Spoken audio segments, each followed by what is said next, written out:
Hello everyone, we are in the city that has the most number of roundabouts in the United States. Wow. And you could see here one after another. Wow. And look how it moves traffic so much differently. Look at even these paved, even raised crosswalks. And then look how it changed the street with the median. You could see it's brought this more old-fashioned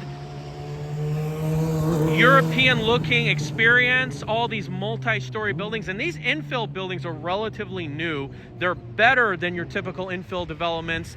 Look at the style, detail, form, fashion, all this. Wow, look at this one right here. It has a lot of great elements. Unbelievable. And as a result, it's created this very pedestrian friendly traditional approach.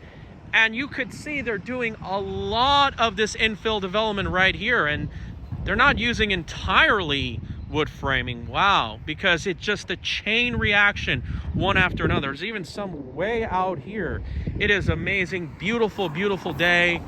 Unbelievable. And this can show you this is how you can really undo sprawl and stroads, is through this form of intersection design. It makes you think that a lot of our problems when it comes to urban planning came from traffic lights, stop signs, which destroyed the main street, which lead us to the problems that we really have today. Unbelievable. It is just amazing.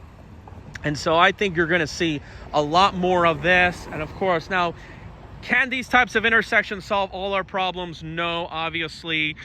They are missing some elements that a mass transit system would provide, which we'll talk about that in another video, which, by the way, I did talk to a transit advocate here in the Indianapolis area. So what do you guys think?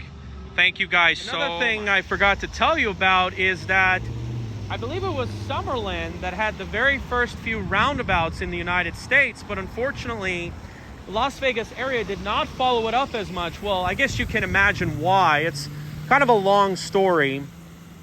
But just imagine if we did, because our area did a lot of outward growth since the early 1990s.